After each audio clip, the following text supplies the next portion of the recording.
कांग्रेस की पोल खुल गई है कि कैसे लगातार मिल रही हार से परेशान कांग्रेस के नेता बौखलाए हुए हैं। पीएम मोदी की लोकप्रियता से विपक्ष के लोग इतने घबरा गए हैं कि उनके लिए अभद्र भाषा का इस्तेमाल कर रहे हैं। लेकिन पीएम मोदी दिन रात देश की सेवा में लगे हुए हैं। पीएम मोदी के लिए देश सबसे पहले है। वो देश को रॉकेट की रफ्तार से विकास की पटरी पर दौड़ा रहे हैं। लेकिन विपक्ष को डर लग रहा है कि अब उनके लिए सत्ता में वापसी करना मुश्किल है। इसलिए ही चुनाव आयोग के खिलाफ वोट चोरी का प्रोपोगेंडा रचकर कांग्रेस सियासी माइलेज लेने की कोशिश कर रही है। लेकिन अब वो देश के सामने बेनकाब हो गए हैं।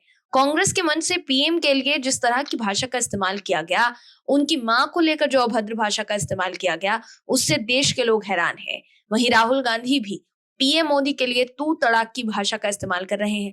पीएम मोदी ने अब ऐसा करारा जवाब दिया है जिससे दूध का दूध और पानी का पानी हो गया है। क्या है खबर, बताते हैं आपको इस रिपोर्ट में। दर्शकों, वोट चोरी का आरोप लगाने वाले अब देश के सामने एक्सपोज हो गए हैं।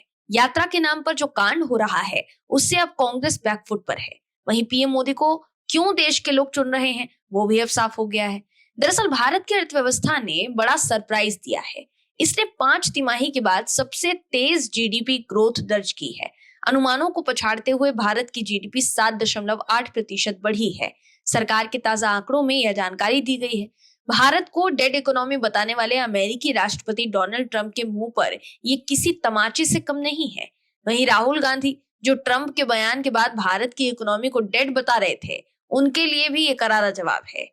दर्शकों, राष्ट्रीय सांख्यिकी कार्यालय यानी एनएसओ के आंकड़ों के मुताबिक वित्त वर्ष 2025-26 के अप्रैल-जून तिमाही में भारत की सकल घरेलू उत्पाद यानी जीडीपी की वृद्धि दर 7.8% रही। ये पिछली 5 तिमाहियों में सबसे ज्यादा है। अर्थशास्त्रियों की एक ईटी पोल ने पहली तिमाही में जीडीपी ग्रोथ रेट 6.3% से 7% के बीच रहने का अनुमान लगाया था।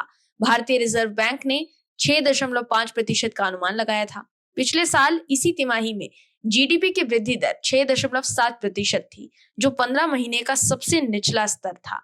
प्राइमरी, सेकेंडरी और टर्शरी सेक्टर में 2.8%, 7% और 9.3% की ग्रोथ हुई।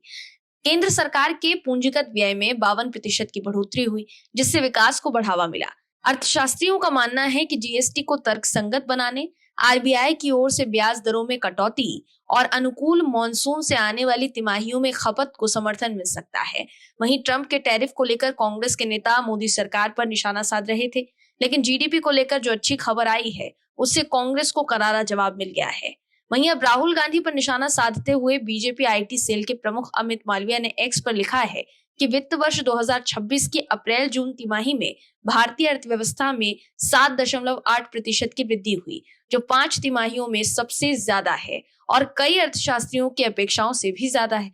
कृषि, विनिर्माण, निर्माण और सेवा क्षेत्रों में मजबूत वृद्धि दर्ज की गई है।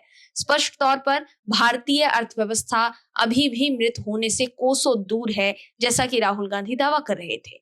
कुल मिलाकर देखा जाए तो अब राहुल गांधी चौतरफा घिर गए हैं। जो सर्वे आ रहे हैं, उसमें भी कहा जा रहा है कि अगर अभी चुनाव हो जाए तो बीजेपी की सीटें बढ़ जाएगी और एक बार फिर पीएम मोदी ही प्रधानमंत्री बनेंगे।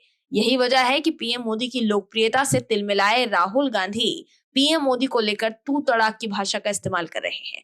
मगर देश के लोग सब देख रहे हैं और उन्हें काम करने वाला प्रधानमंत्री चाहिए, बात बनाने और जनता को गुमराह कर परिवार की राजनीति करने वाला प्रधानमंत्री नहीं।